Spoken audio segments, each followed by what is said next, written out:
디지털 미디어 리터러시 대전과학기술대학교 문헌정보학과 유정화 교수입니다.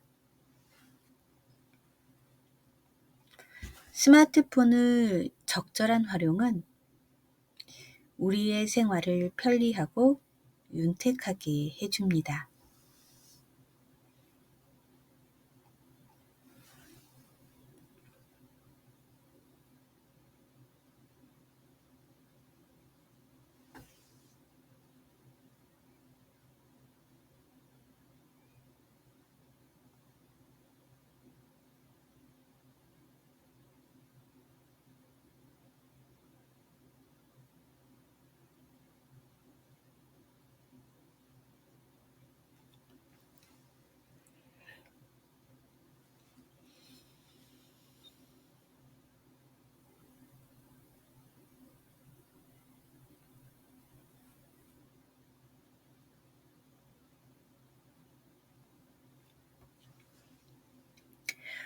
스마트폰 카메라를 이용해서 사진을 잘 찍는 방법에 대해서 알아보겠습니다.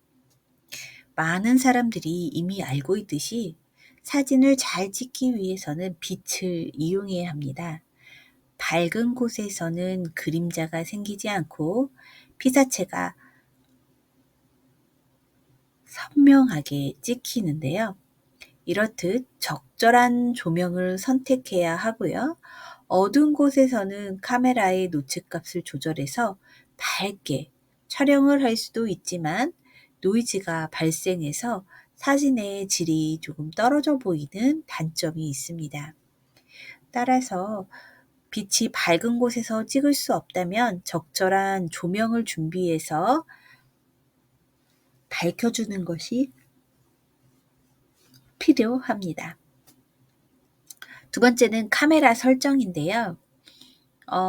오늘날의 카메라는 굉장히 복잡합니다. 우리가 사용하기 편하게 혹은 가지고 다니기 편하게 스마트폰에 이미 탑재가 되어 있기는 하지만 디지털 카메라가 가지고 있는 거의 모든 기능들 그리고 거기에 더 플러스된 기능들을 가지고 있기 때문에 적절하게 사용할 줄 아는 것이 필요합니다. 카메라 설정을 조정해서 원하는 결과물을 얻을 수 있도록 하실 필요가 있겠고요. 예를 들어서 초점거리, 그리고 ISO, 셔터 속도, 조리개값 등을 조절해서 적절한 녹출을 유지하고 사진이 가질 색감을 보정할 수 있습니다.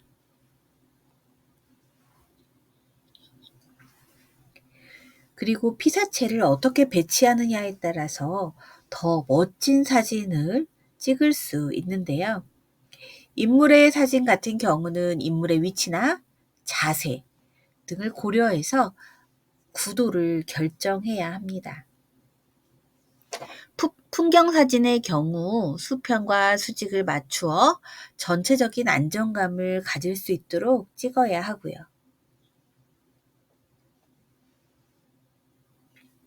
네 번째로는 촬영의 각도도 중요합니다. 다양한 각도로 찍다 보면 색다른 느낌을 주게 되는 경우들이 있는데요.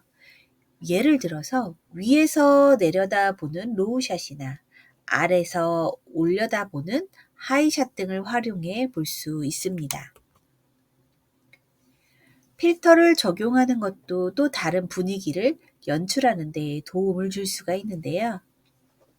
하지만 너무 과도한 필터의 적용은 원본 이미지의 화질을 떨어뜨릴 수 있습니다. 따라서 많은 사람들이 사용하는 필터는 적절하게 사용할 수 있도록 감을 익혀주는 것이 필요합니다.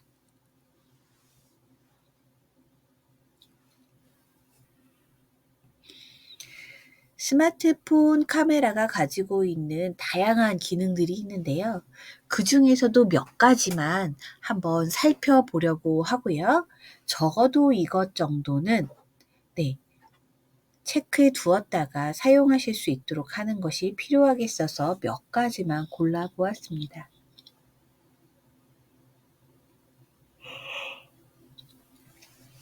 장면별 최적 촬영, 혹은 촬영의 구도를 추천해 주는 것들이라든지 혹은 QR코드를 스캔해서 로그인을 하거나 해당 사이트로 이동할 수 있도록 하는 기능도 있고요. 우리가 사진을 찍거나 동영상을 찍을 때 손이 흔들리게 되는 경우들이 있는데요. 특히나 동영상을 찍게 될 경우에는 계속해서 영상이 살아있기 때문에 우리가 숨을 쉬거나 흔들리는 차 안에서 내가 의도하지 않았는데도 불구하고 손이 떨리는 현상들을 발견하실 수 있게 될 겁니다. 그런 경우를 대비해서 동영상에 손떨림 보정이라는 메뉴가 있습니다. 그것을 설정을 해 놓으시면 손떨림을 보정하실 수가 있겠고요. 자동 HDR도 설정하시면 유용하게 쓰실 수 있을 거라 생각이 듭니다. 자, 여러분이 가지고 계신 스마트폰에 카메라를 터치해서 열어봐 주세요.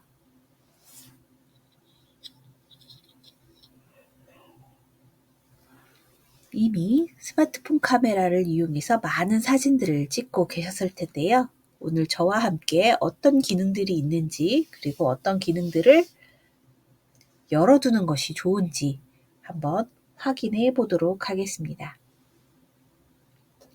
자, 스마트폰을 카메라를 여셨다면 오른쪽과 같은 창이 보이실 겁니다.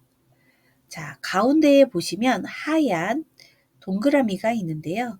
이것은 카메라의 버튼과 동일한 거라고 생각하시면 되겠습니다. 좌우로 혹은 위아래로 움직이면서 손가락이 닿지 않는 부분까지도 수월하게 사진을 촬영할 수 있도록 해놓은 그런 기능이라고 보실 수가 있겠습니다.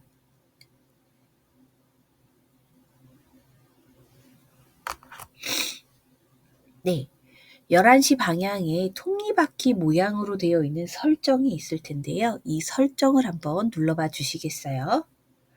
네, 이 설정을 누르게 되면 조금 전에 우리가 공부하려고 했던 다양한 기능들이 이곳에 숨어 있다는 것을 알게 되실 겁니다. 저 첫 번째 줄에는 문서 및 텍스트 스캔이라고 되어 있는데요. OCR 기능이라고 생각하시면 되겠습니다. 문서나 텍스트가 스캔이 되는 그런 기능이라고 볼 수가 있겠고요. 두 번째는 QR코드 스캔인데요. 예전에는 그렇게 많지 않았지만 최근에는 QR코드가 굉장히 많이 늘어나고 있죠. 우리가 어떤 주소지를 블로그다, 인스타그램이나 이런 것들에 뭐를 다 기억하고 외우고 있지 않고 혹은 그것을 타이핑해서 입력하는 것은 쉽지가 않았는데요. QR코드로 전환이 되면서 우리가 스마트폰 카메라를 열어서 들이대는 것만으로도 QR코드를 스캔해서 어느 주소로 이동을 해야 하는지를 볼 수 있는 그런 기능이라고 볼 수가 있겠습니다. 세 번째는 촬영 구도의 추천인데요. 여러분들은 어떻게 사진을 찍고 계신가요? 내가 원하는 대로 내 마음대로 찍고 계신가요?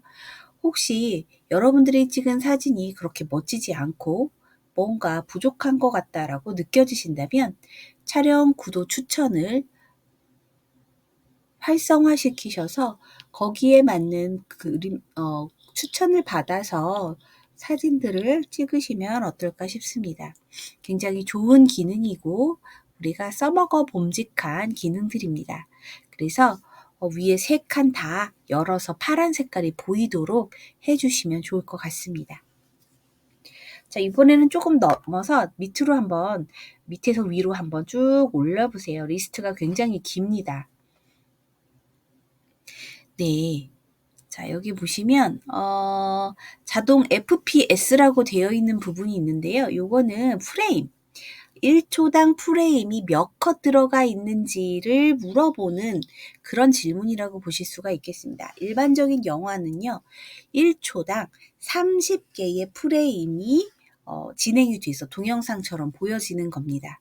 더 부드러운 영상, 더 자연스러운 영상을 원한다면 조금씩 더 촘촘하게 영상을 넘기겠죠. 자, 우리가 어떤 것을 할 때 잔상이 남아서 연결 동작으로 보여지는 것을 느끼실 적이 있을 텐데요.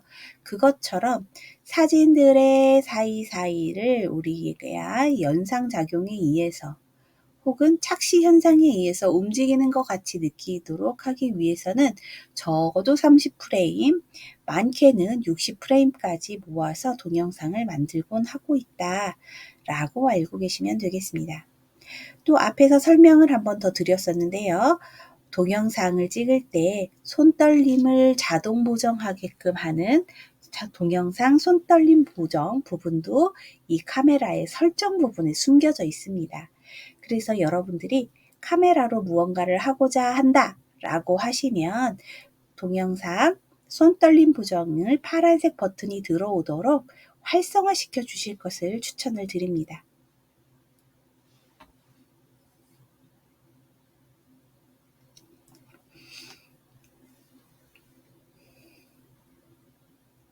그것 외에도 여러 가지 기능들이 있는데요. 다른 것들은 잘 하지 못하더라도 이것만큼은 꼭 체크해서 설치했으면 하는 것이 있습니다. 자, 그 첫 번째가 바로 수직 수평 안내선입니다.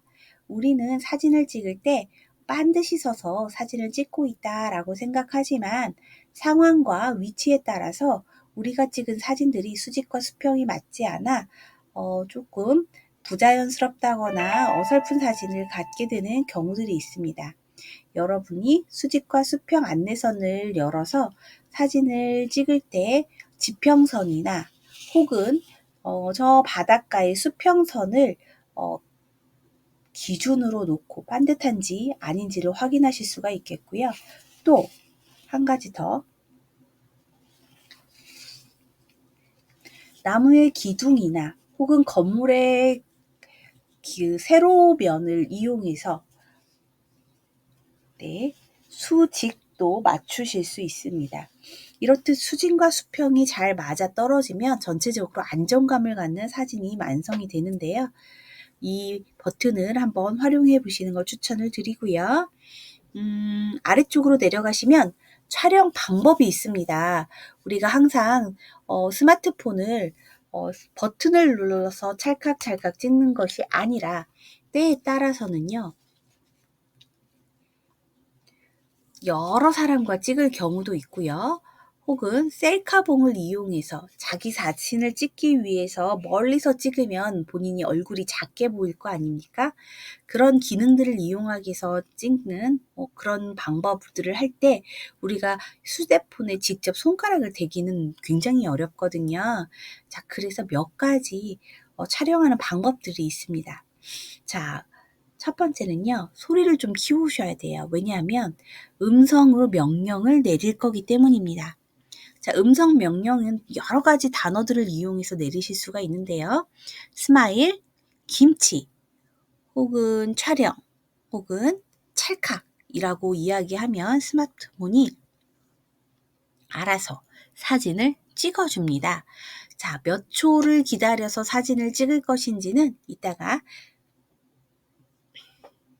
다른 부분에서 한 번 더 설명을 드릴 수 있도록 하고요. 이렇듯 음성 명령을 내렸을 때 스마트폰이 알아듣게 하기 위해서는 오른쪽에 파란색 버튼을 활성화시켜 줘야 한다는 것은 잊지 마셨으면 좋겠습니다. 자, 두 번째는요, 플로팅 촬영인데요. 아까 카메라 위에 하얗게 동동 떠다니는 버튼이 있었죠? 자, 그거를 플로팅 촬영 버튼이라고 합니다. 둥둥둥둥 떠다니고 있다라고 생각하시면 되겠습니다. 자, 지금 음성으로 스마일, 찰칵, 촬영, 김치 이런 단어들로 사진을 찍도록 하는 방법과 플로팅 버튼을 이용해서 멀리 있어도 사진을 찍을 수 있는 방법 두 가지를 알려드렸고요. 마지막으로 한 가지는 사진을 찍으려고 할 때 내가 손을 내밀어서 셀카 그 동영상 혹은 사진을 찰칵하고 찍을 수 있도록 표시해 주는 거예요. 그래서 손을 올리는 그런 동작만으로, 손바닥을 보여주는 동작만으로도 촬영을 할 수 있다라고 생각하시면 되겠고요. 이 세 가지 기능을 다 사용하실 거라면 파란색 버튼에 불빛이 들어와야 된다라는 것을 알고 계시면 좋을 것 같아요. 자, 이렇듯 스마트폰 카메라가 가지고 있는 여러 가지 기능 중에 가장 기본이라고 할 수 있는 것들, 기본 중에 기본이라고 하는 것들을 한번 쭉 나열을 해봤습니다. 여러분들도 한번 보시고 확인을 해주시면 좋을 것 같습니다.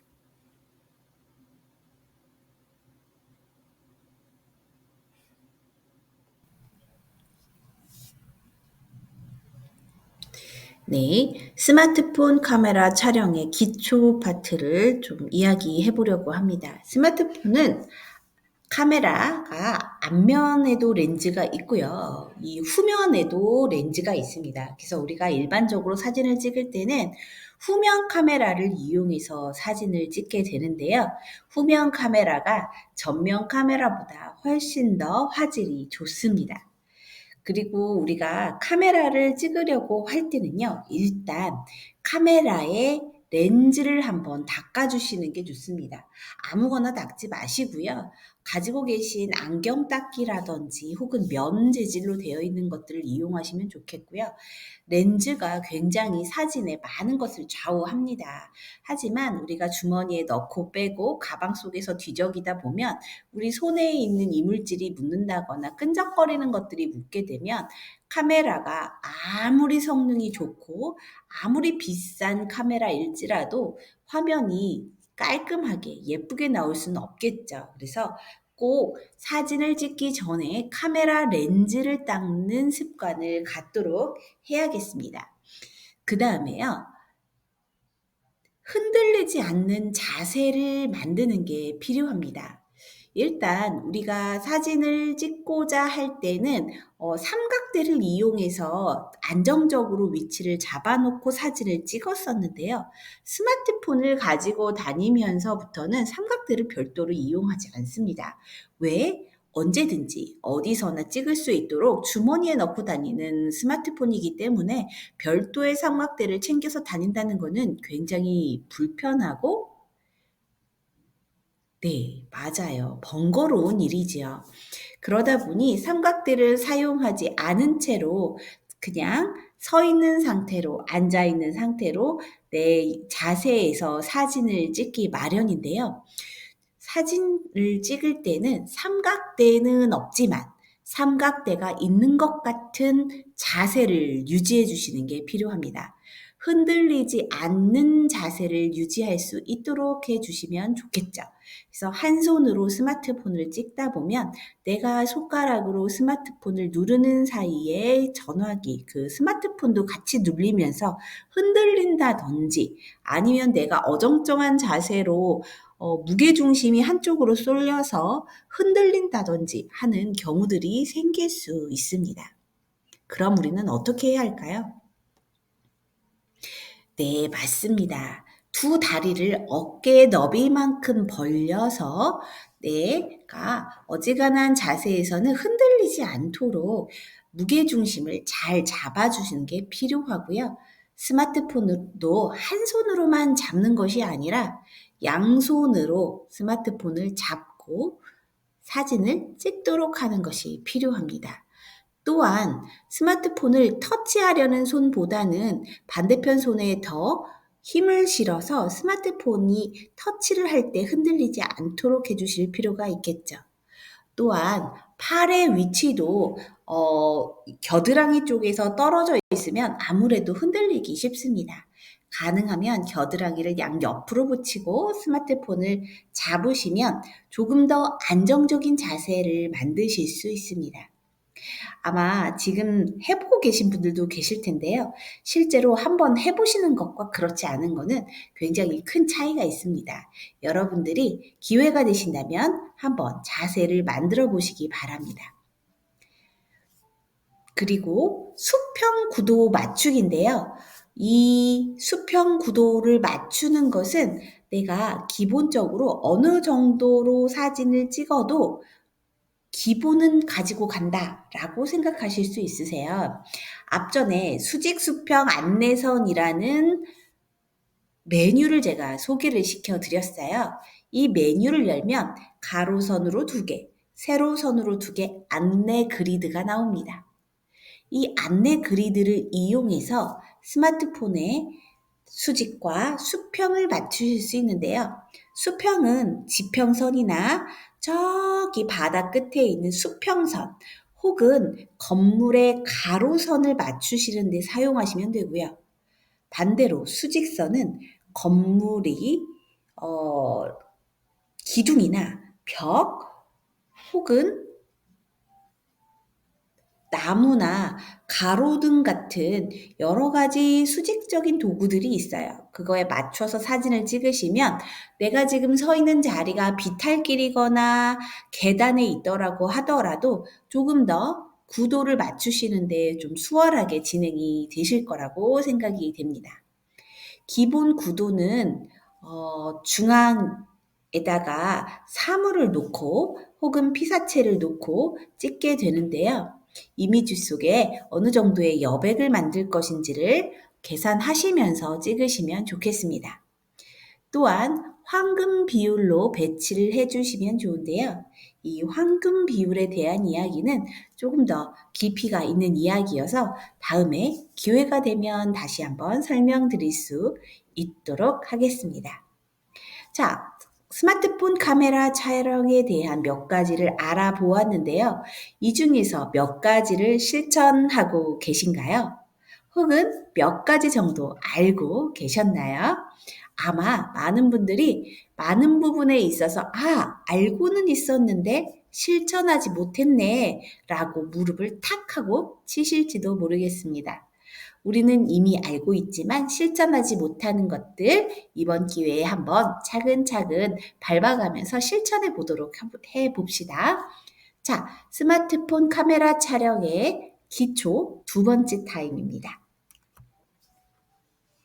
스마트폰 카메라로 촬영을 하기 위해서는요, 여러 가지 기능들이 있습니다. 여러 가지 기능들이 있는데 이 기능을 사용할 것인지 말 것인지는 각자의 역량에 달려 있다고 볼 수 있습니다. 그냥 기본 기능으로 맞춰놓고 사진을 찍으시는 것도 좋지만요. 아웃포커스 혹은 역광 사진 이런 것들도 활용하실 수 있습니다. 조금 더 공부하셔서 나에게 맞는 혹은 내가 표현하고 싶은 여러 가지 사진과 동영상을 만드실 수 있으면 좋을 것 같고요. 촬영할 때 이미지의 크기를 조절할 수 있는데요. 조금 더 가깝게 혹은 조금 더 멀게 크기를 조절을 하시는 걸 줌이라고 합니다.